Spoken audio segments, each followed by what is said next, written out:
Bill.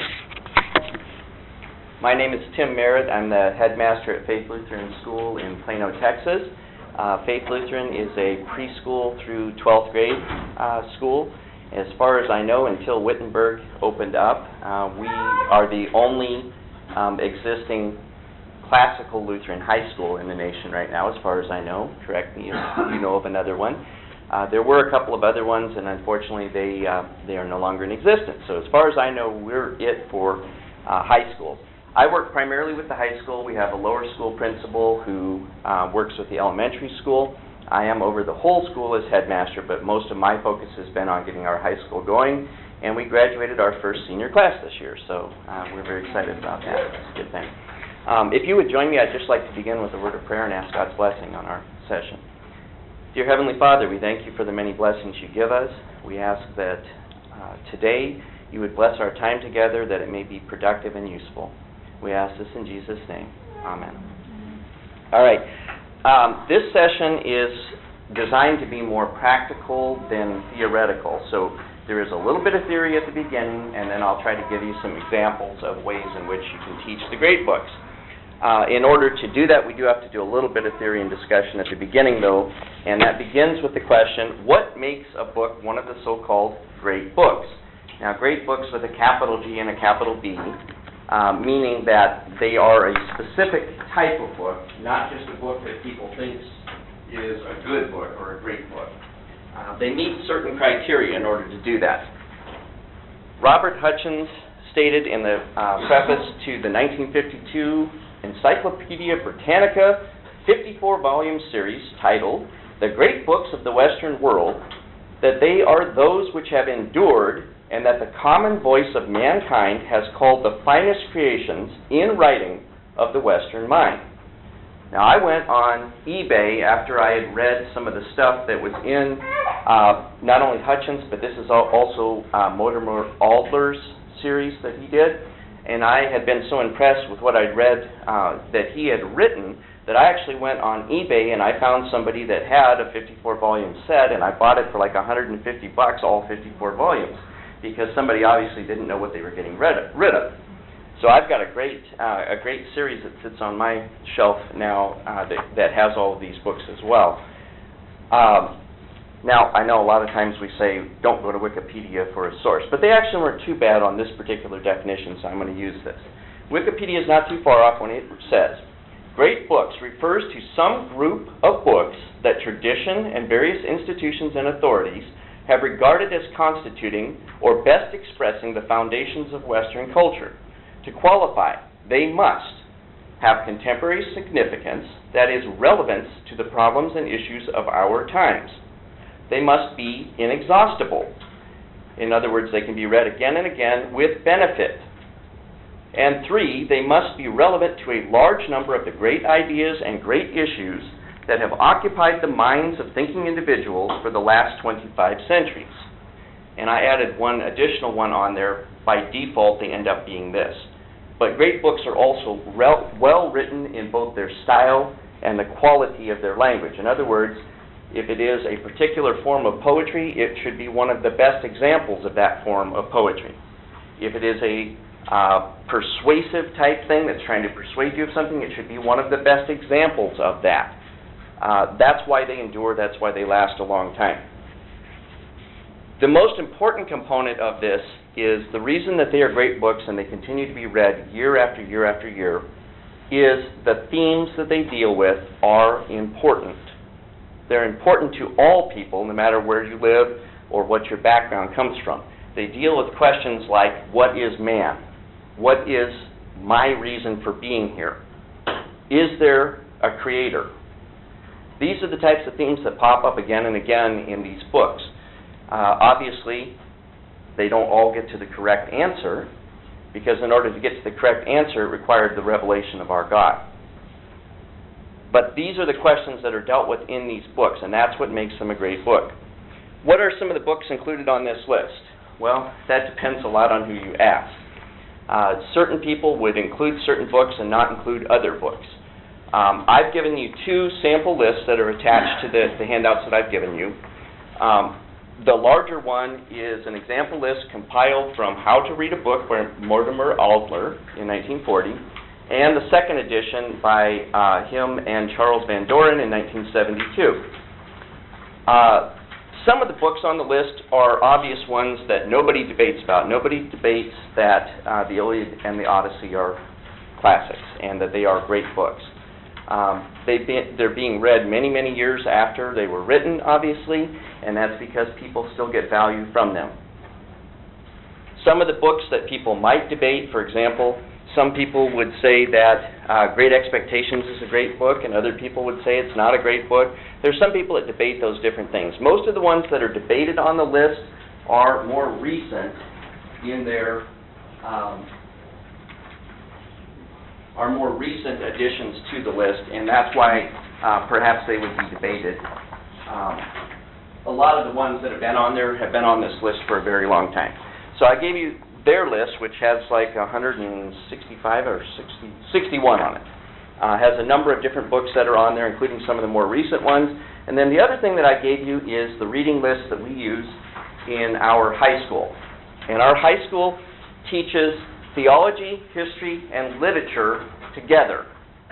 We teach a period of history, and we learn what was going on in the church during that period of history, and we read the literature from that period of history. So it's divided up. The freshman year is from creation to the birth of Jesus, roughly, which means the first book they read is Genesis. That's the first one that they do an in-depth study of. We have books of the Bible that they read. We have books such as Gilgamesh, and you can see the list of the books that we read as well. And we read them roughly in chronological order.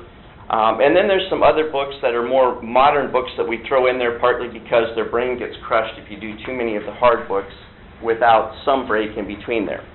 Now you'll see that this is a very large list of books that they read in each of those years.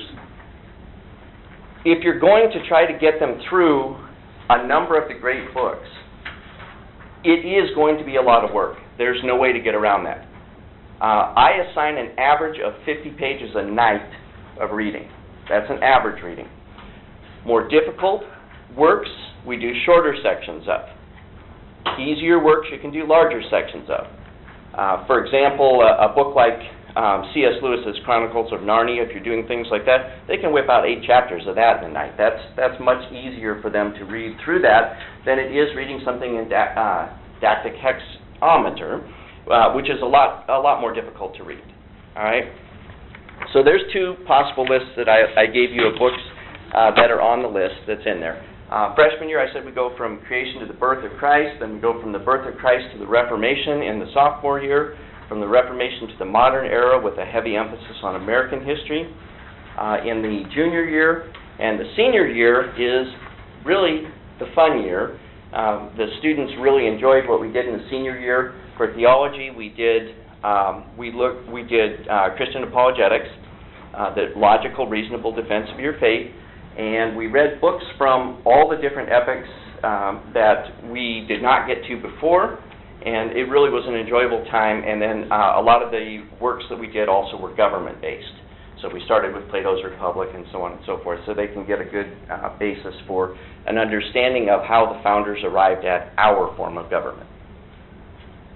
How should the great books be approached in the classroom? Well, I'll give you 2 wrong ways to do it. The first wrong way of how to approach the great books is to go at them with the attitude of, well, they're just really hard to read, but we're going to do it because somebody said that they're valuable to read, but we're not going to enjoy it. It is a lot of work, but guess what? A lot of work doesn't have to be unpleasant and not enjoyable as well. It is a lot of work to do them, but if you're not excited about them and you do not present yourself in a way that shows them that you think it's valuable, that you're excited about what you're teaching them, that's how they're going to learn them as well. If you approach it as though it's a dreary thing and a drudgery, and this is what I have to do because my administrator said that I have to teach this book, but I don't really want to teach this book, then it's not going to accomplish it. So that's the first wrong way to do it. The second way that would be incorrect is to teach it in the same manner in which A progressive educator teaches a book. Progressive educators, when they teach the book, they're all about, well, let's see what the new vocabulary is going to be, and we're going to focus on the vocabulary, and then we're going to focus on the different parts of speech that are used, and we're going to focus on all these types of things, and we're not going to talk about what are you supposed to take away from this book. And that would be a mistake as well.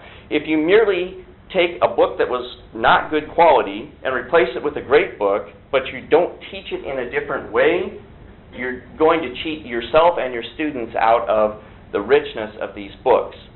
Now, they will get some benefit because obviously they're reading better literature to begin with, and they will get some vicariously. But you really need to focus on what do you want them to get out of the book. What is important from them that you want them to take away from it? So first of all, the right way, or one right way. Begin by deciding what you most want them to take away from the book. Now, this requires you to think deeply about the great ideas and issues that are contained within the book.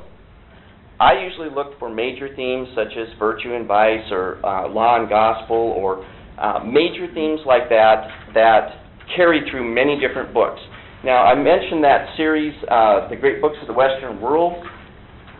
2 of the volumes in there are what he calls a synopticon, which is a listing of all the different major themes that carry through many of these books, and then the books that they are contained within. And that's a good way for you to kind of make some of the connections between there. But looking at even the cardinal virtues, if you choose, for example, fortitude. If you look at fortitude, you could look in the book for examples of people that practice fortitude, examples of people who failed to practice fortitude, and what they should take away from the book is, it's good to practice fortitude. Those who did that accomplished this. The ones who wimped out and didn't finish what they started, and so on and so forth, are not remembered in a favorable light. So they should be able to take away things like that. So look for the major themes and decide what you want them to take away from the particular book. Can it be more than one thing that they take away? Obviously, these are great books, so they have more than one theme that's in them. But you need to think about that before you start teaching the book. What do I want my student to most take away from this particular book or this particular section of the book? What is most valuable from it? All right. Then secondly, look for ways to tie the book into other books that they have read. Now, this becomes easier the more great books that they've actually read. By the time we got to the senior year, the students were doing this by themselves. All right. They were reading something and saying, oh, this is kind of like, and tying it back into previous books that we've read. This is one of the reasons why we read the books in chronological sequence.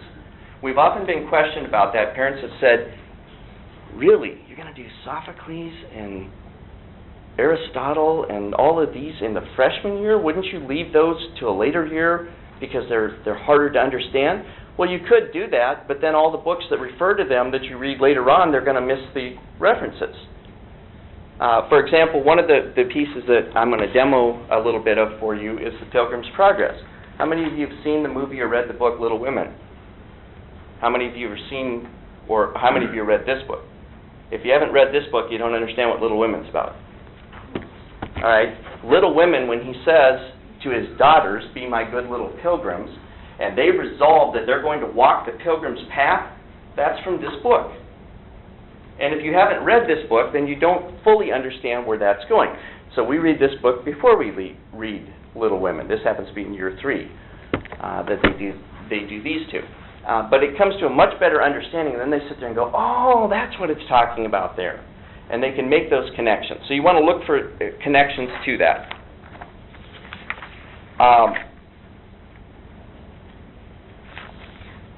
When I do tests, keeping in mind the trivium approach, you never get out of grammar. You're always learning new facts, right? And obviously we're at the rhetoric stage primarily in high school, but you never get out of the grammar stage. So when I give tests, the tests are divided into 3 parts.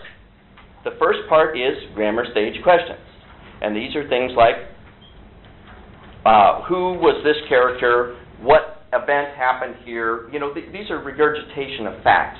They have to do some of that so that you can check and make sure that they actually were reading and following along with that. And it helps them keep things in line. So I will do grammar stage questions first, and those are, I don't do multiple guess tests in high school. All right, you have to use complete sentences in everything that you write for me. And so these are short answers, though, that can be answered in usually 1 to 2 sentences. Then the second section are what I call logic stage questions. And the logic stage questions would ask you a deeper understanding of the question. So instead of just asking, what did this character do, asking them to look into perhaps the motivation that might have been behind that. If we've read just a section and I'm giving them a quiz, you can still do the questions like you've always done, asking them to predict what they think is going to happen next, things like that gets them to think about it a little bit more. But the logic stage questions that I use pertain to something, a concept or a theme within that particular book. And then I always have at the end the rhetoric stage question. And it's usually one question. It has to be a minimum of 500 words for this essay. And this asks them to tie together more than one book. All right, it asks them to tie multiple books together and to answer a question looking at, let's just say fortitude again, looking at fortitude in more than one book and seeing, comparing and contrasting various characters and so on and so forth, and looking at a deeper understanding of that.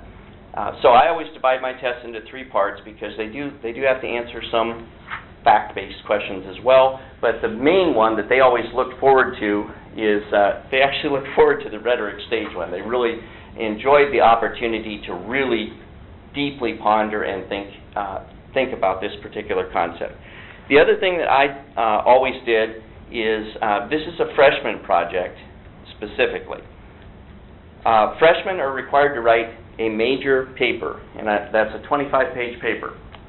This goes on throughout the entire year. And the way that I do this is I have them select a theme that I know carries across all the different areas. I have a list of themes that they can choose from. These would include things like the cardinal virtues, the Christian virtues, law and gospel. These are themes that pop up over and over again in these different books. And then in their paper, what they have to do is, at the beginning, define your term. So they would say, fortitude has many different meanings. Webster defines it thusly. This person defines it this way. For the purposes of my paper, this is what fortitude means. Fortitude is a theme that's carried through much of Western literature and history. We're going to look at examples of so on and so forth. And then they would go to the first book and they would say, in Genesis, there are times when, let's just throw Abraham out there. There are times when Abraham exhibited great fortitude. There were other times when he failed to exhibit fortitude. So you can go through each of the books that they read over the course of the year. So this is a year-long project. Now, when you read 25 to 30 books in a year, it's pretty easy to get to 25 pages when you're carrying this theme through all the books. So it sounds overwhelming when I first tell them what it's going to be, but we have touch points where they have to come and meet with me and show me their progress, so forth, so far throughout the course of the year to keep them on track and make sure that they're moving forward with that. They actually enjoy that one by the time they're done with it. They don't enjoy it while they're working on it always. But that's one of the ideas of how you can carry this theme through. You also want to look for ways to make the book relevant to the student by connecting the story and themes to so-called real life. Great books are easy to do this with because they're about real-life themes. They're about things that the student should care about. So if you've got students that want to whine and complain about why do we have to learn this, you tie it back into the great themes and say, so you're saying it's of no value to you whatsoever to know why you're here or if there's any purpose for your life? Is that what you're saying? You have no question at all about that? And obviously they would say, well, no, I mean, obviously those are important things that we would want to talk about. Well, to look at how this was viewed at different times in history gives you a much better understanding of history than just reading straight facts from a history textbook. You begin to see the perspective that these people saw the world through. And the other piece that we're going to do a little short demo on is Meditations by Marcus Aurelius. And this is a great book, one of the ones that I really enjoyed, but it's a really good one for having a good understanding of what Stoicism was about and what the Roman mindset was. And it's a lot different than the American mindset. It's a lot different than the American mindset. Because part of what you will get out of this book is an understanding of the fact that they believed what made a human being human had to do with they had been given these faculties of being able to communicate with one another and so on and so forth, and they could only see one logical reason for that. And that logical reason was so that you could live together in harmony. So anytime you had somebody in society who was doing something that tore society apart, that was being contrary to nature. A lot different than the American ideas. And so that was part of how they were able to get this across. Another suggestion that I'll give you, and then we'll try to do a sample here of this. Another suggestion that I'll give you, though, is if it is one of the more difficult books, consider reading it aloud as a class, at least to start with. Now, I'll tell you where I figured this out. I really struggled with certain forms of poetry when I was trying to read them in my head.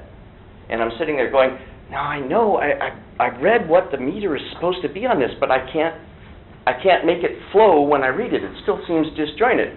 And then I read it aloud to myself at home, and after about 2 paragraphs, it started da-da, da-da, da-da. The flow was there, the way it was supposed to be. And so then we read it aloud in class. And after you've done that for several days, all of a sudden you can read it in your head and hear the flow now. But you couldn't really do that reading it. I couldn't do it silently. I had to read it out loud. And part of the reason for that would go back to, let's look at Homer, for example.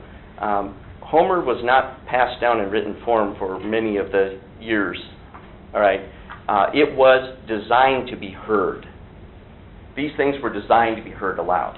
You could also add that in the ancient world, reading, even if you read, it was out loud. Right. Just to read to yourself in your study, it was done out loud. It was, yes. Was it Augustine viewed Ambrose doing some reading, and he did it silently, and Augustine was absolutely shocked. To give you an idea.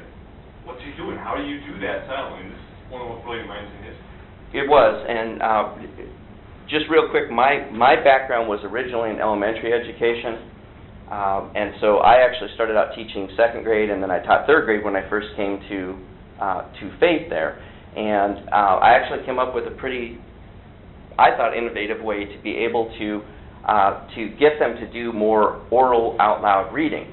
And it takes a little bit of training for the students before they get used to it. But it's actually possible to have them all reading aloud simultaneously.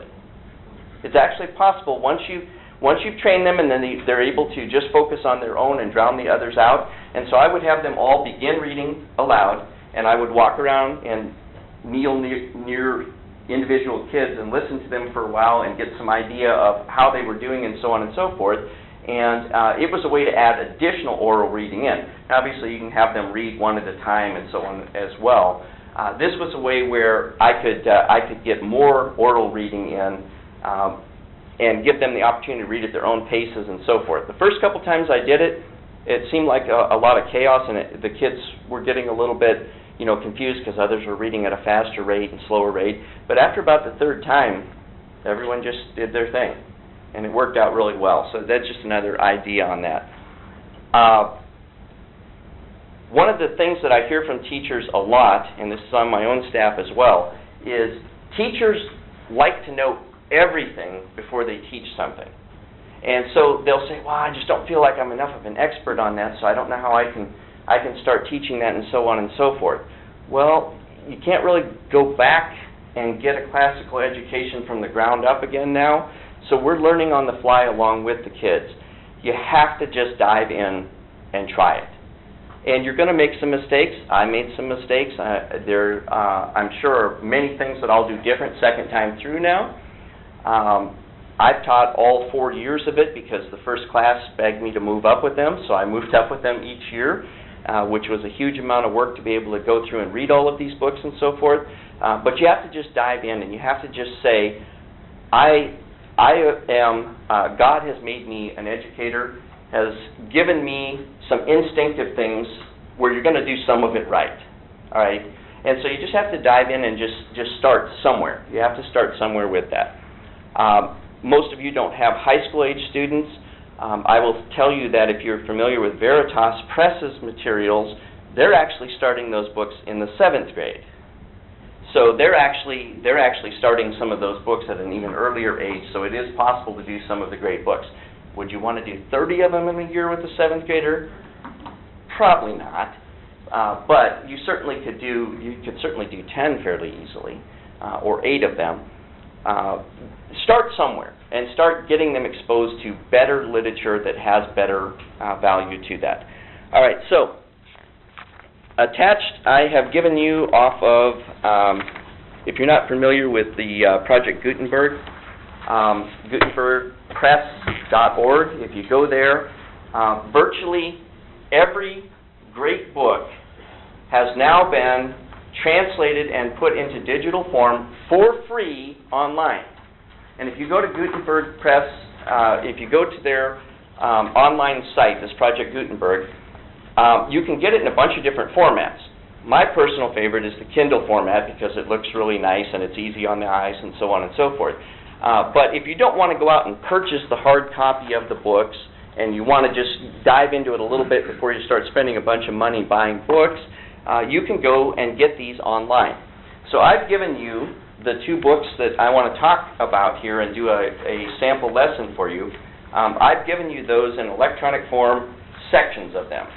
What I'd like to do right now is, the way that this is supposed to work is you're supposed to have already read this. So I'm going to ask you on the first book, which is Meditations. You'll see the title page. It says Meditations by Marcus Aurelius, his first book concerning himself. Go to the next page after that.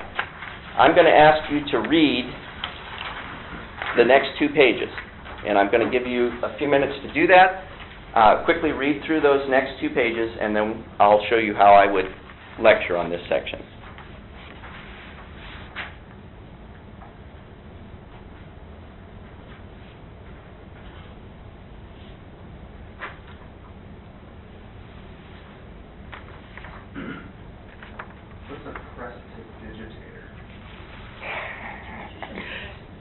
You got to read with the dictionary.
Just the first 2 pages of it. Really, just if you even read just the first page, it'll be enough to get a flavor for where we're going with this.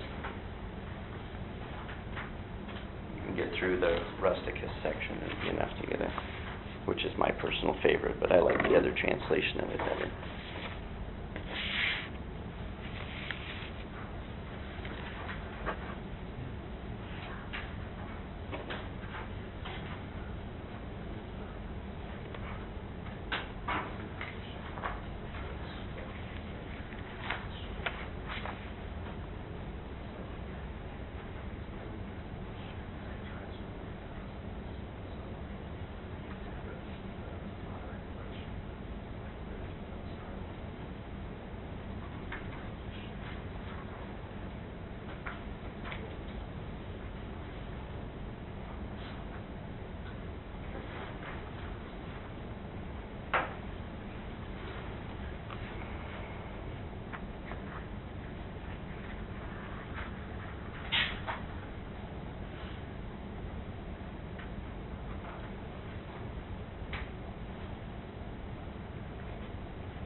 That should probably be enough to give you a general idea of where Book 1 is going. They would have read all of Book 1 previous to this. All right, so class, today we're going to talk about the first book of Marcus Aurelius's Meditations. First of all, Marcus Aurelius was one of the emperors of Rome. He was adopted into, he wasn't directly in line for the emperorship originally, but he was adopted in and ended up becoming emperor, and he actually served as a co-emperor with his brother for a time as well. He was born about 121. This book was written in the late 170s AD, and he died in the 180s. So that's a historical reference for you of where this was taking place in there. He was a Stoic. Now, Stoics believe in that pleasure is a bad thing. All right, so they believe in trying to control your body, control your mind, control your thoughts, being very orderly, being very reserved in what you do. So of the virtues that we've talked about before, and by this point we would have already gone over the cardinal virtues of temperance, prudence, fortitude, so on and so forth. Which one of those virtues, class, does Stoicism seem to really emphasize? And they would be able to identify by this point temperance. All right, temperance is not too much of anything. It's the right amount of everything, and it's self-control towards that direction. So that's the perspective from which he was coming from, and you'll see that come out in the later parts of the book if you take the time to read this on your own. In this first section, it doesn't necessarily do that. However, from what you've read so far, class, what is he trying to do in Book 1? He's trying to go through and make what?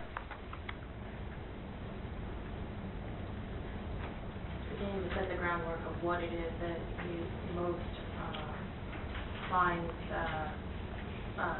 good qualities. Okay, right, and he's doing that by identifying people in his life that have given him something of value, that he feels is important, that he benefited from that. He talks about his grandfather, he talks about his mother and father, he talks about his brother later on, he talks about a number of the different friends and different people that he's had. And he's chronicling what he thinks he got of value from them. Would you like to guess what your assignment for tonight is going to be? You're going to pick 10 significant people minimum from your life and go through and make a list of what you're thankful for from them. So what are you thankful for from your father? What are you thankful for that you received from your mother? From a grandmother, if that's a significant person in your life. It can be a friend that's listed in there as well. So this is one of the assignments that I had them do. Then after they had done this, I took this assignment and we laminated it, and I told them to put it away and keep it in a treasure box somewhere and take it out when they got kids of their own. I would have loved to have had this as an assignment when I was in high school and go back and look at it, because I know I'm thankful for a lot more from my parents now than I was when I was a teenager. And go back and look at that and go, really? Is that all I was thankful for from my father? Are you kidding me? And so I encourage them to hold on to that and to keep that. Some assignments like that can just pop into your head where you sit there and go, well, that's what he was doing, is making a list of what he was thankful for. That makes sense that the students would do that as well. Then you've got to ask some grammar stage type questions. So what were the two things that he listed that he was thankful for from his grandfather, that he learned from his grandfather? Refraining from all anger and passion. Right. Gentle and meek, and to refrain from all anger and passion. That's what he got from his grandfather. Now, the one that we use is actually this one here, which I like this translation a little bit better, because, for example, that first paragraph that they have there actually is 4 separate sections here. So they divide it up and say, from my grandfather, I learned good morals and the government of my temper. Number 2, from the reputation and remembrance of my father, modesty and a manly character. Number 3, from my mother, piety and beneficence and abstinence, not only from evil deeds, but even from evil thoughts, and further, simplicity in my way of living, far removed from the habits of the rich. Now, this is one of the things that he was marveled at, even by people of his own time, is that he could be that wealthy and not act like a spoiled rich kid. People were amazed by that, and Stoicism is part of the reason for that. But he tried to live a simple life. Even when he was an emperor, he did not deck the palace out in lavish decorations and throw lavish parties. That was not part of who Marcus Aurelius was. So as a Stoic, he appears to be seeking perfect virtue. Yes. Then how do you tie in the fact that civil righteousness Right. finds it? I mean, how do you do this from a Lutheran perspective then? You do it from a Lutheran perspective. As you go through this book, if you actually go through the whole book and you get into there, he was so close in many ways, because he does get to the point of which most of the people at that time did not believe. Most of the people at that time believe the gods are pretty much impersonal, all right, and the gods are up there, and they kind of watch what's going on, and every once in a while they get bored, so they mess with your life a little. That's kind of their idea of that. He does get to the point of, he thinks that there's a personal God. The problem is he just doesn't know who this personal God is. He doesn't get to the point of Christianity. So you have to tie it in for them, and you have to show how, even through everything that he goes through in here, he's looking for what he calls happiness, all right? But he never finds it. And that's because that doesn't come from within ourselves. True joy comes from what God has given us, and that's how you tie it back into the Lutheran perspective. True righteousness, right?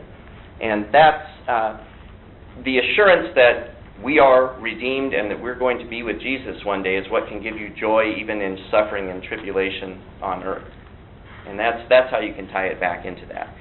You have to constantly point back into those things. This first section is more about making a chronicle of things that you're thankful for. Now, he's got one of the last sections in it is what he's thankful to the gods for, gods plural, in there. And that's quite a large section that he goes through different things he's thankful to the gods for. It's kind of, these things, this particular book is okay for high school. I wouldn't probably do this one in the, necessarily in the junior high, partly because it's pretty high level thinking in many different areas, and also because some of the things are probably stuff you don't want to talk to junior high kids about.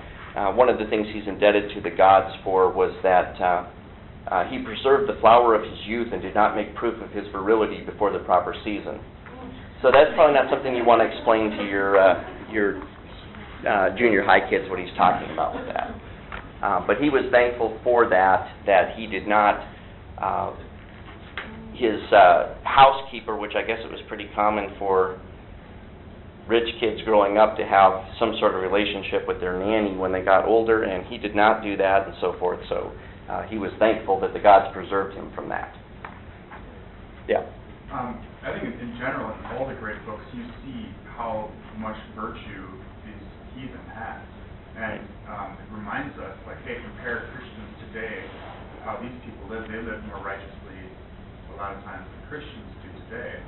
And yet they didn't get that righteousness there. So it really is, it teaches people, my name is blasphemed among the Gentiles because of you. And so it's an indictment. We should actually take up the example. And Melanchthon talks about that in the Apology. Whoever wrote better ethics than Aristotle. Right. Well, and the thing that I always point back to tie it into a Lutheran thing as well is Lutherans don't say that we don't do good works. Let's put it that way. Lutherans wouldn't necessarily say that we don't do good works. The difference is we don't believe that we do good works to put ourselves in a good relationship with God, so that God will love us more, so that we'll have a happy life, all this type of thing. We do them without even realizing we're doing them because it's God working through us. They're in response to what God has done first. He acts, and then we react to that love by showing love to the neighbor. And the motivation for him wanting to do those things was not the same as our natural, spontaneous, being loving to one another. It was a different reason for it. So you can tie it back in for that reason. My personal favorite of these I mentioned was the one with Rusticus. I like the translation that this one does better, because here's what it says for that first line. From Rusticus, I received the impression that my character required improvement and discipline. And as soon as I read that, I just started laughing. I was reading it in class, and I started laughing, and the kids are saying, well, what are you laughing about? And I said, I can substitute from my father, I learned this. Because my father constantly would give you the impression that your character could be improved some more. And so he constantly would keep me from getting, a big head and remind me that, yes, that was a good accomplishment, but let's not get ahead of ourselves. There's still areas that you can improve in. So that was the one that I really got a kick out of from this one. So you go through these section by section and do some of the grammar stage questions. What did they get? What was he thankful for to his mother, and so on and so forth. You can go on a deeper discussion of them and ask them to take the things that he was thankful for and classify them. How many of the things that he was thankful for were material things, and how many of them were spiritual blessings, for example. Many of them, some of them are going to be material things, such as I'm thankful that I wasn't poor. He does mention that in here. He's thankful that he wasn't destitute, that he was able to have the leisure to go and learn. And leisure, of course, how many of you know what leisure originally referred to? Okay, we use the term leisure nowadays, meaning what we can do to lay around in the sun or go out to the thing or whatnot all. Leisure was originally what you could do. You had time now. You didn't have to go out and work in the field. You didn't have to go out and do hard manual labor. So you had time to improve yourself in some manner. So leisure many times meant reading something and having an in-depth discussion with somebody. It was trying to improve yourself so that you could be of more use to your fellow mankind. That's what it was originally the idea of. Now, certainly there's always been some people who were lazy as well. But originally, that's what they were supposed to use their leisure time for. I also gave you, if you flip a few pages further into there, the beginning of Book 2 in there. The first paragraph is one that I really enjoy going through with them. It's something that I would almost like to put this on my desk and read it each morning before I start the day. And it says, begin the morning by saying to yourself, today I shall meet with the busybody, be ungrateful, arrogant, deceitful, envious, and unsocial. All these things happen to them by reason of their ignorance of what is good and evil. But I, who have seen the nature of the good, that it is beautiful, and of the bad, that it is ugly, and the nature of him who does wrong, that it is akin to me, not only of the same blood or seed, but that it participates in the same intelligence and the same portion of the divinity. I can neither be injured by any of them, for no one can fix on me what is ugly, nor can I be angry with my kinsman, nor hate him. For we are made for cooperation, like hands and feet, like eyelids, like the rows of the upper and lower teeth.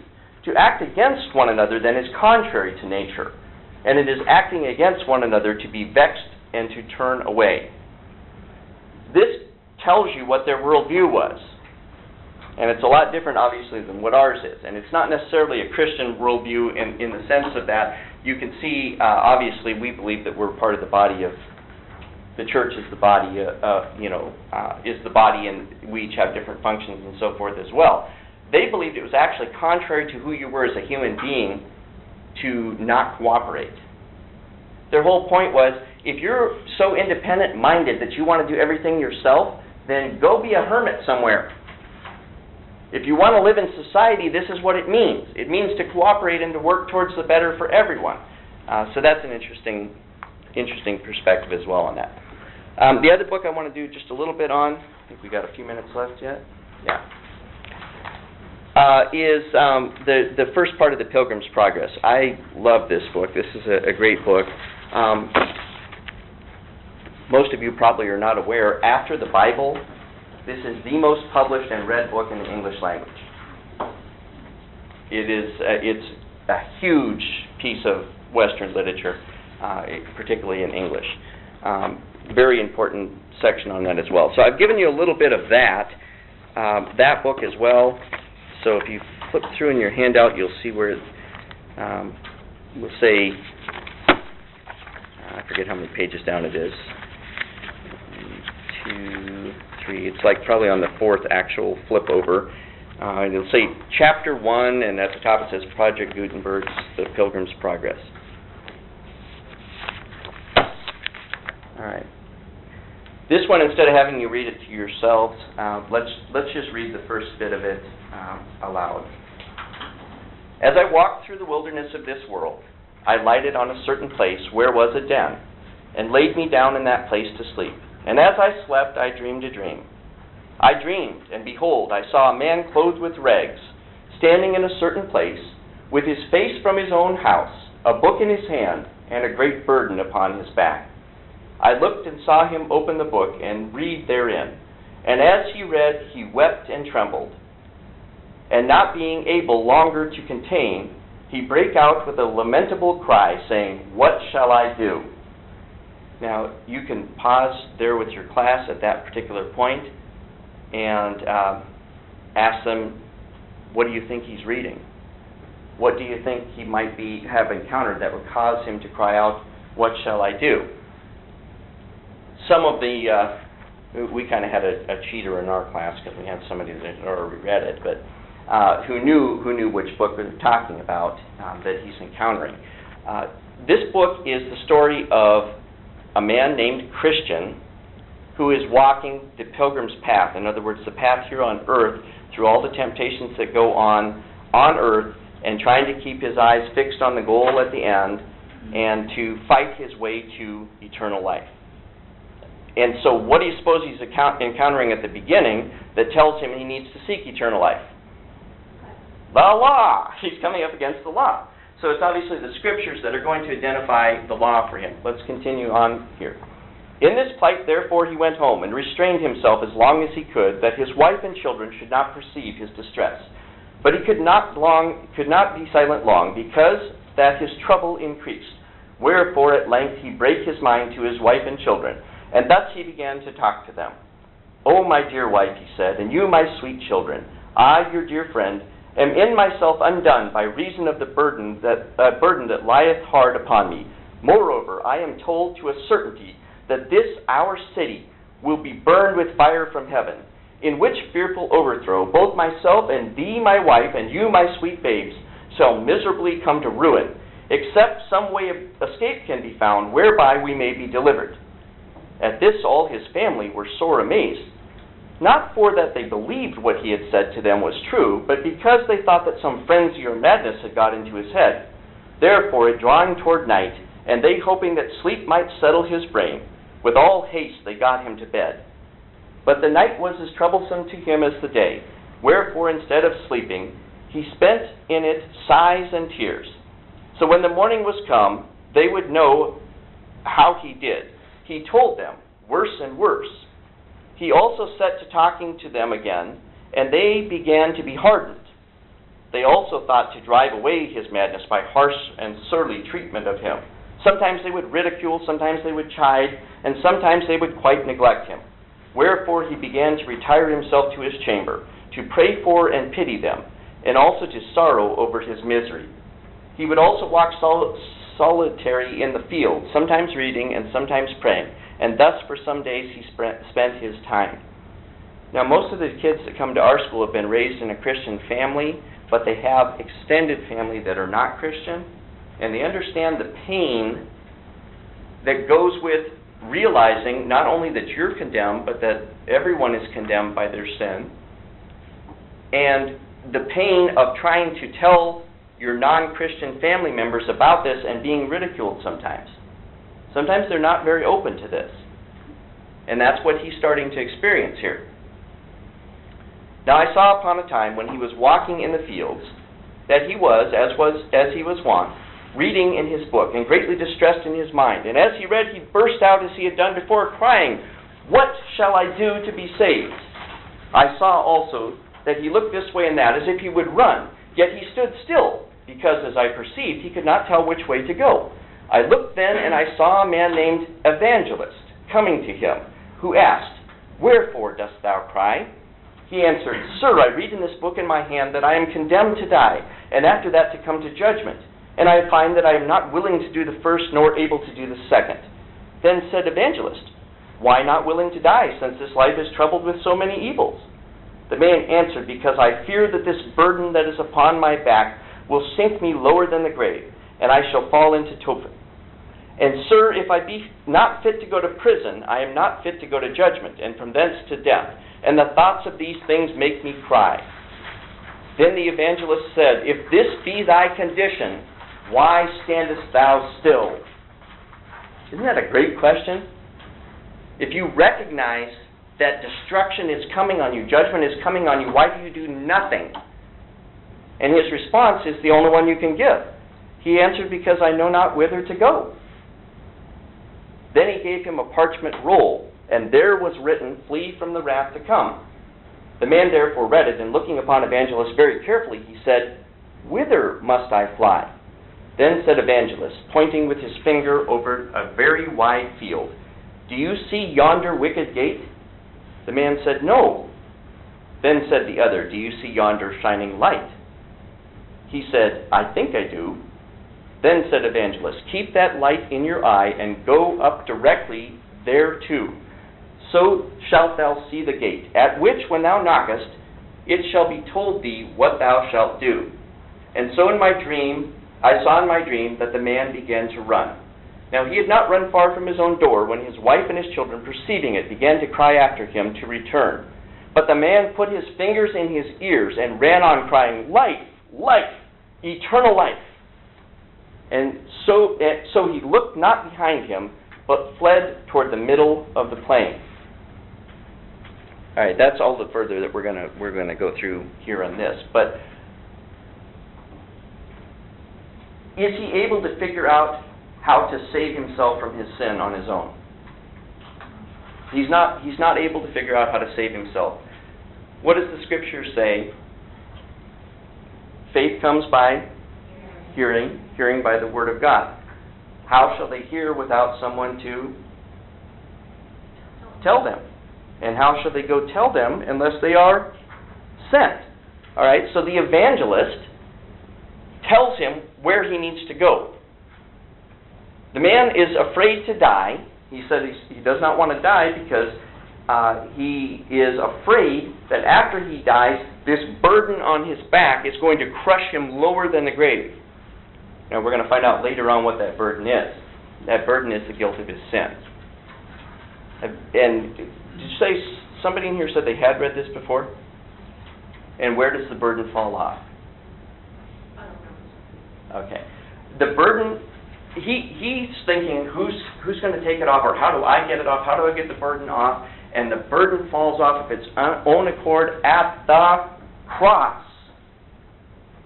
And when he lifts up his eyes and sees the cross, the burden falls off of his back. Now, does that mean he doesn't sin again for the rest of the story? No. He has moments of weakness where he strays from the path, he fails to listen to the instructions that were given to him, so on and so forth. But the burden is gone because he knows his sins are forgiven for the sake of Jesus on the cross. This is a great story, really good story that you get a chance to go through with them. I went through this with a book by the guys it was a book that had worksheets and stuff with it with lots of good questions, but I did it with 3rd and 5th graders. Mm-hmm. I think two of the most powerful things for them were that he has to leave his family because he has to go whether they're coming or not. Right. They were thinking, oh, fuck, that was a big deal. And then we kept saying throughout the whole thing, he's going toward getting rid of the burden and that kind of Right. thing, but we kept saying, when will he really not have anyone that, when he's dead? Right. Will never really When he reaches the celestial city, which is where he's headed toward. When he gets there, what happens to him? He's dead. Yes. Yes, he is. Now, the good news in this particular story, it has a happy ending because after he has made it to the celestial city, his wife and children set out after him in Book 2, Section 2. So it has a happy ending in the sense of they decide there must be something to what he did. But why does he continue to run away from them? Why run away from his family? Well, what does it profit a man if he gain the whole world and lose his soul? What profit is that to him? All right, so he kept his family thinking good thoughts about him, but he goes to hell. What benefit is that to him? And these are themes that kids should care about. This is important stuff to talk about. It's important for them to focus on. Our theme verse for this last year was, "For I desire to know nothing among you but Christ and Him crucified." This is our theme verse that we kept coming back to this last year. And that's a good illustration of what this is about. There's nothing else that should be more important to them than learning about Jesus. That should be the most important thing.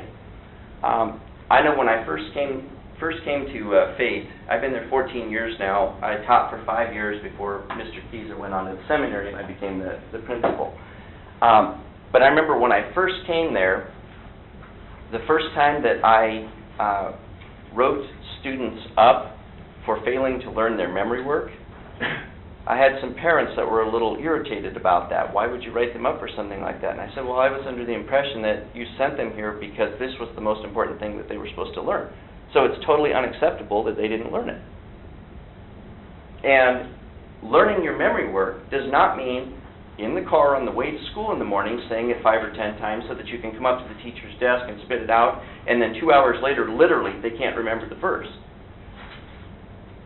And so I had very little tolerance for that. It's important. This is important stuff.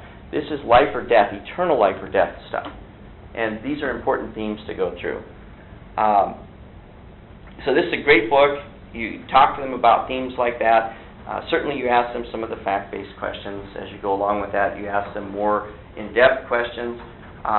One of the things that we would usually do with something like this is ask them to do some sort of a, either what used to be called creative writing or more formal writing. Ask them to do some sort of a project that goes along with that as well, that they would write in conjunction with a book like this.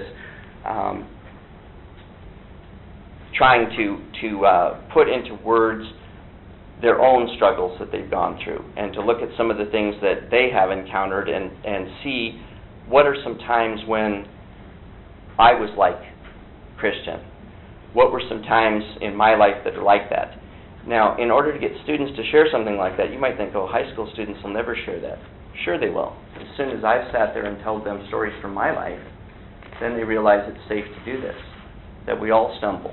We all have things that we struggle with. We're all going to have times when we are tempted by people in the world.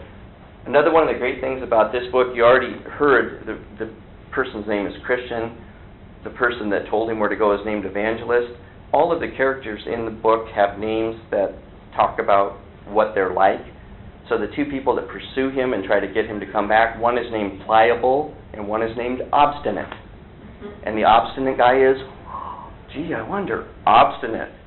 The pliable guy, first he says, oh yeah, this sounds like a great idea, I'll come with you, Christian.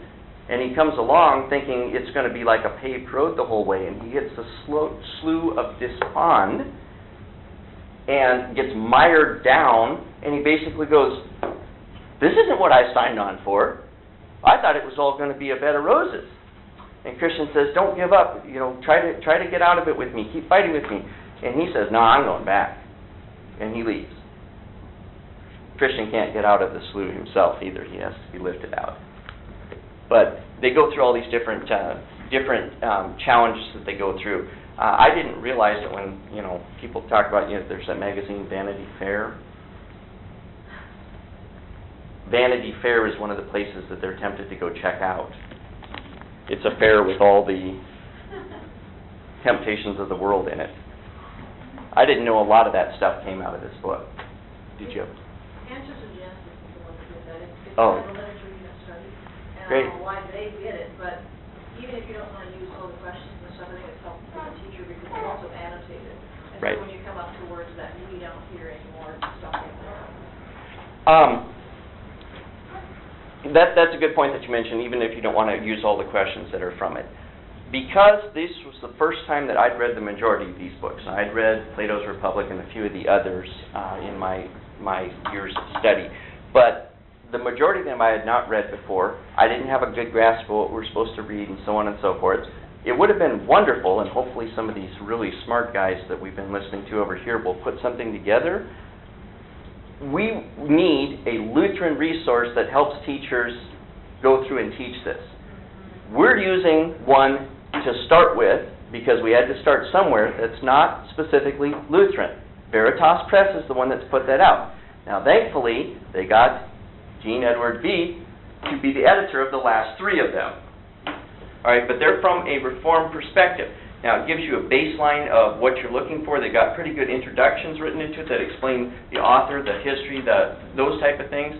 And so it's a great resource in terms of that. But you have to know your theology well to correct and to steer away from some of the things that are in that part of it. For example, when a Lutheran says the sovereignty of God, we don't mean the same thing that Reformed means by that. Okay? We do not mean that God just randomly sits around going, hell, heaven, like this, and that's your destination.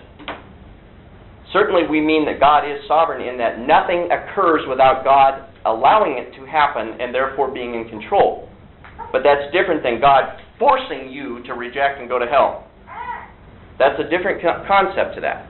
One of the other resources that I found when I was trying to go through this stuff myself, totally secular, but it will tell you questions to think about, and it's kind of like an online quiz stuff, which is what I was looking for. They don't give Right. anything away. But Spark Notes? Spark Notes, yes. Yeah. Yes.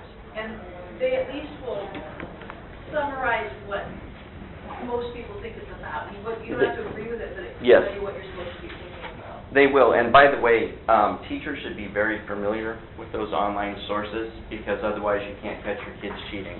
Yeah. Okay? It's a real easy way to catch them when you go on there and it's verbatim what Sparks Notes had to say about it, and then you say, why don't you try that again? All right, and they know that I check those things and keep an eye out for it, and so they're more cautious about it. If in doubt, too, do like a Google search, put in quotes a phrase that you clearly do it. Yes. And it'll hit it. As an adjunct professor, I've taught plagiarism. Yeah, that's the other way to do it. Yeah, take the phrase that you're sitting there going, that doesn't really sound like Susan's writing. Let me just try that. And then you find out it wasn't. You put it in the quotes, then Yeah. it'll be Exact phrase. that exact phrase for it to hit, not keywords. All right. Any other questions? I hope this was valuable to you. I mean, I wish it could have been a little bit longer, but that's good. On the translation, I did the first book of omnibus in Mhm. 7th and a half grade. Mhm. But, like Herodotus, and the cheap $8 one from the farm, he was just dying with that thing. Right. When I got the landmark Herodotus, Right. and he was zipping through it, he loved Yes. it, had all the great help, the little things at the bottom. I mean, he was blazing through that book. Yes. But when he had to do it with that old translation, it's like, I don't know, it's in the ballpark of 100 years old. Yeah. He really struggled with it. And, I There's- read through them, and I thought, that, you know, it did help to have the most up-to-date translation I could get. For him, anyway. Yeah, and there's merit in both directions on that. For the purpose of our program, when we're talking about something like the Iliad or the Odyssey, we would never choose a prose version, ever. We want them to read the meter. So we always choose the poetic version. Latimer has pretty good translations on that and so forth. Herodotus is painful if you don't have a good translation. That is a tough read if you got a bad translation on that. It's not exactly easy even if you've got one. Pastor Preuss taught that the last time around at our school, and the kids seemed to get into it a little bit more because he likes it. So that was more, yeah, he liked that one better. But it wasn't my cup of tea the whole way through because I don't like the way he goes on side tracks all the time. It gets me confused, and by the time he comes back to his point, I forgot what he was talking about. That's what I don't like about it. Huh? Yes, okay.